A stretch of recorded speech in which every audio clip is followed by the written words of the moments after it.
दोस्तों, हेरॉन का सूत्र यानी हेरॉन्स फॉर्मूले के इस वीडियो में आपका स्वागत है। पिछले वीडियो में हमने हेरॉन के सूत्र के बारे में पढ़ा। इस सत्र में हम उसी पर आधारित कुछ प्रश्न हल करेंगे। तो चलिए शुरुआत इस प्रश्न के साथ करते हैं। दी गई आकृतियों का क्षेत्रफल ज्ञात कीजिए। पहली आकृति को ध्यान से देखिए।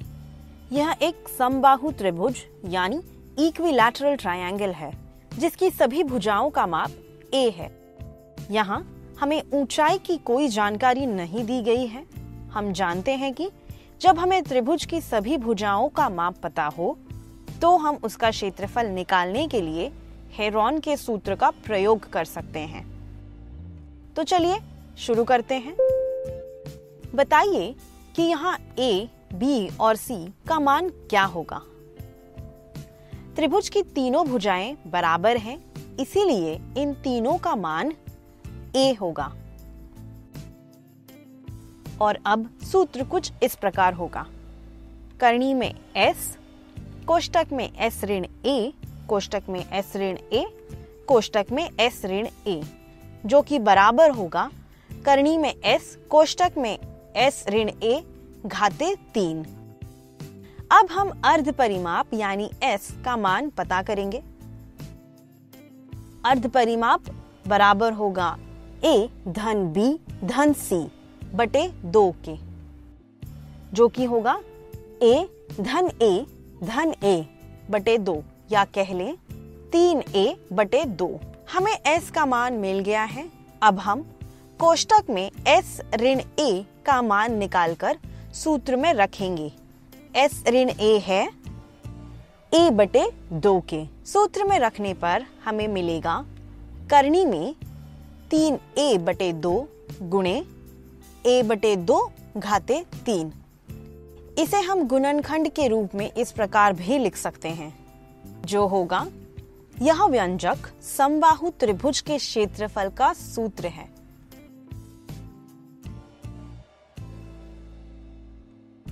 दूसरी आकृति में भी हमें एक समबाहु त्रिभुज दिया गया है जिसकी सभी भुजाएं 6 सेंटीमीटर लंबी हैं।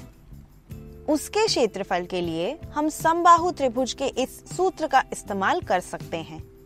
इस तरह हमें क्षेत्रफल 9 करनी में 3 वर्ग सेंटीमीटर मिलेगा।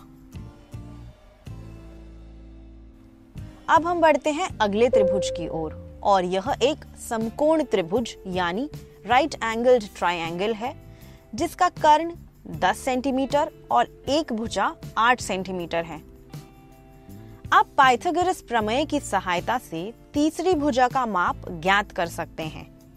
हमें xy बराबर 6 सेंटीमीटर प्राप्त होगा।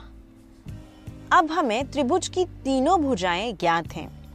क्षेत्रफल निकालने के लिए हम यहाँ इन दोनों में से किसी भी सूत्र का प्रयोग कर सकते हैं। चलिए इस सूत्र का इस्तेमाल करते हैं। xy yz पर लंब है। हम xy और yz में से किसी एक को ऊंचाई और दूसरे को आधार मान सकते हैं। हमें क्षेत्रफल 24 वर्ग सेंटीमीटर प्राप्त होगा। यदि आप इससे हेरॉन के सूत्र से हल करते हैं तब भी उत्तर वही मिलेगा।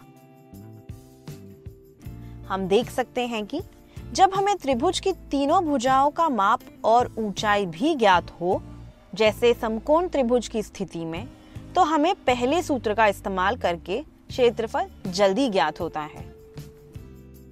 अब हम बढ़ते हैं अगले त्रिभुज की ओर और यह एक समद्विबाहु त्रिभुज यानी आइसोसेलेस ट्रायंगल है जिसकी आधार भुजा QR का माप 8 सेंटीमीटर है और भुजा PQ और RP का माप 5 सेंटीमीटर है। इसका क्षेत्रफल हेरॉन के सूत्र के द्वारा निकालते हैं।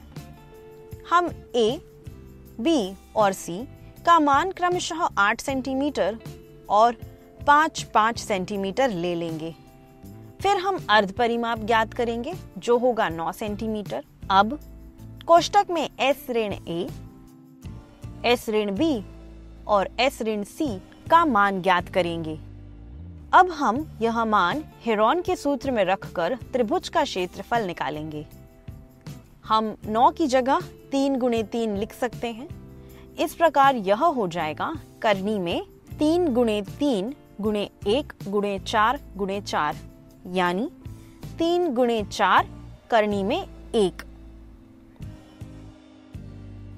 करनी में 1 का मान 1 ही होता है।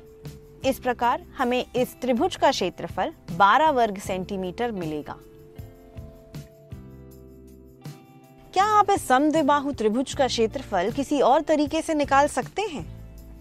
आप अपने सहपाठियों के साथ इस पर चर्चा कर सकते हैं। इसी के साथ हमारा यह वीडियो समाप्त होता है, जिसमें हमने हेरोन के सूत्र पर आधारित कुछ प्रश्न हल किए। मिलते हैं अगले वीडियो पर इसी पर आधारित कुछ और प्रश्नों के साथ। धन्यवाद।